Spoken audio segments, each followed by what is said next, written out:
Hello student, my name is Parmar जैस। आज हम मधुबन सरल हिंदी पाठमाला की व्याकरण वाटिका 8 की पढ़ाई करेंगे। यहाँ पे हमारा चैप्टर नंबर 3 वर्तनी व्यवस्था का अभ्यास करते हैं। यहाँ नीचे देखिए, हिंदी भाषा की विशेषता है कि जैसे उच्चारित होती है लगभग वैसे ही लिखी जाती है।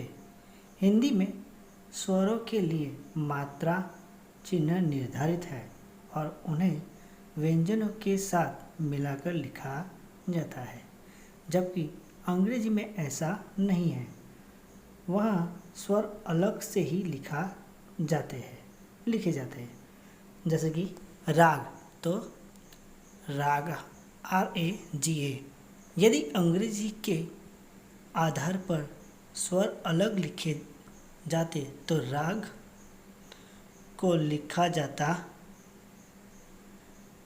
R A G A।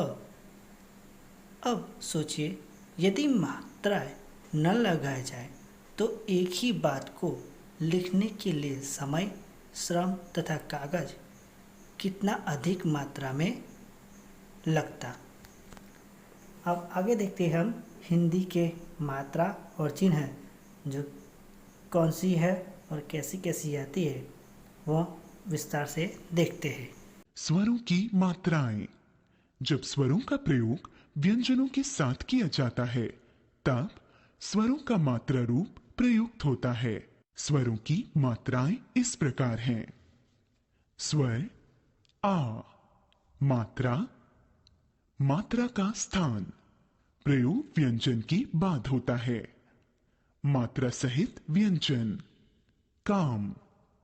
स्वर ई, मात्रा, मात्रा का स्थान प्रयोग व्यंजन के पहले होता है। मात्रा सहित व्यंजन किरण। स्वर ई, मात्रा, मात्रा का स्थान प्रयोग व्यंजन के बाद होता है। मात्रा सहित व्यंजन हीरा। स्वर उ, मात्रा, मात्रा का स्थान प्रयोग व्यंजन के नीचे होता है। मात्रा सहित व्यंजन होश। स्वर ऊ, मात्रा, मात्रा का स्थान प्रयोग व्यंजन के नीचे होता है। मात्रा सहित व्यंजन कबूतर। स्वर री, मात्रा, मात्रा का स्थान प्रयोग व्यंजन के नीचे होता है। मात्रा सहित व्यंजन गृह। स्वर ए, मात्रा, मात्रा का स्थान प्रयोग व्यंजन के ऊपर होता है। मात्रा सहित व्यंजन खेल। स्वर ए, मात्रा, मात्रा का स्थान प्रयोग व्यंजन के ऊपर होता है। मात्रा सहित व्यंजन कैसा। स्वर ऊ, मात्रा, मात्रा का स्थान प्रयोग व्यंजन के बाद होता है। मात्रा सहित व्यंजन कोना। स्वर ओ, मात्रा, मात्रा का स्थान प्रयोग व्यंजन के बाद होता है। मात्रा सहित व्यंजन कौन। विशेष अ की कोई मात्रा नहीं होती। र के साथ उ या ऊ का प्रयोग र के बाद होता है। जैसे गुरु, शुरू। अयोगवाह, अंग और अह ये न स्वर हैं और न व्यंजन। ये ध्वनियां अ की सहायता से बोली जाती हैं, इसलिए इन्हें अयोगवाह कहा जाता है। क, अनुस्वार, अंग। अनुस्वार एक नासिक्य ध्वनि है। क, च, ट, त, प वर्गों के पंचमाक्षर।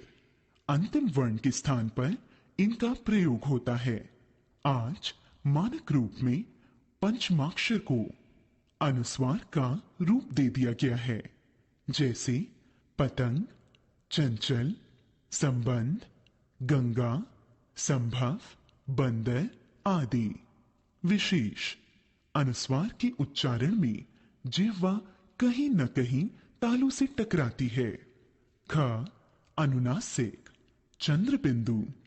अनुनासिक एक नासिक्य ध्वनि है जिसके उच्चारण में जिह्वा का नहीं बल्कि नासिका और खुले मुख का प्रयोग होता है, जैसे हंस, आंख, चांद आदि।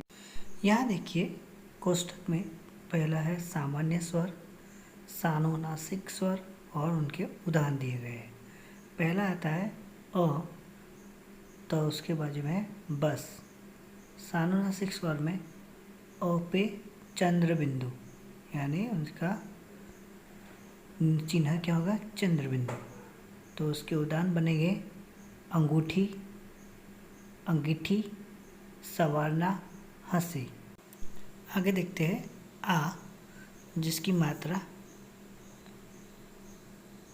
एक डंडी है, उसका उदाहरण है बाट। सानुनासिक स्वर में देखते हैं तो आ के ऊपर चंद्र बिंदु, यानी एक मात्रा पे चंद्र बिंदु। तो उदाहरण देखते हैं आंधी, बाट, दांत, गांठ, टांग। आगे ई की मात्रा और उसका उदाहरण है बीग। ई के ऊपर सानुनासिक स्वर यानी चंद्र बिंदु, तो क्या बिंग, खींचना, सिंचाई। ऊ की मात्रा उगलना, ऊ के ऊपर चंद्र बिंदु, तो उंगली, उंडेलना, मुंह।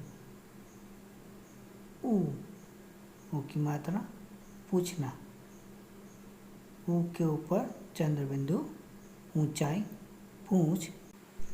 बूंद, खुद गूंजना। आगे देखते हैं ए की मात्रा कहे, ए के ऊपर चंद्र बिंदु, खाए, कहे, गेंद, बड़े। ए के ऊपर मात्रा है, ए के ऊपर चंद्र बिंदु, ऐंठना, है, मैं। ओ के ऊपर, ओ की मात्रा गोद, ओ के ऊपर चंद्र बिंदु, गोंद, लड़कियों, महिलाओं, क्यों। ओ की दो मात्रा चौक, ओ के ऊपर दो मात्रा और चंद्र बिंदु, ओंघा, चौक, भौंकना। समझ में आया बच्चों कि यहाँ चंद्र बिंदु यानी सानुनासिक स्वर का कैसे प्रयोग किया जाता है।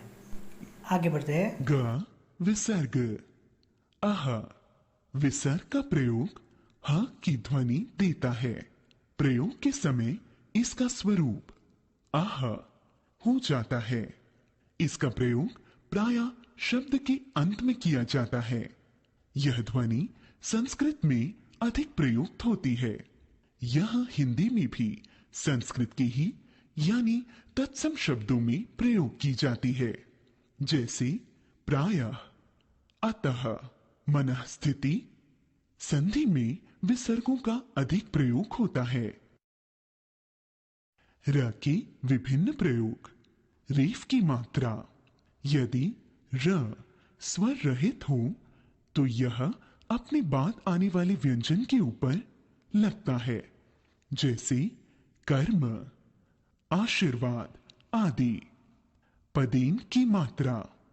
यदि र से पहले कोई अरहित व्यंजन होता है तो वह उसके पद से जुड़ता है, जैसे प्रखर, प्रथम, समुद्र आदि। जब स्वर रहित ट, ड आते हैं तो उनके ठीक नीचे उल्टा वी जुड़ता है, जैसे ट्रेन, ड्रामा, राष्ट्र आदि। री का प्रयोग के रूप में किया जाता है। यह मात्रा के पैरों में लगाई जाती है। नृप, गृह, वृत्त। तो बच्चों समझ में आ गया आप सबको स्वरों की मात्राएं और उनका उपयोग कैसे होता है। इस वीडियो में आप सबने अच्छी तरह से सीख लिया होगा। नेक्स्ट वीडियो में हम वर्ण विच्छेद के बारे में देखेंगे। तब तक के लिए धन्यवाद।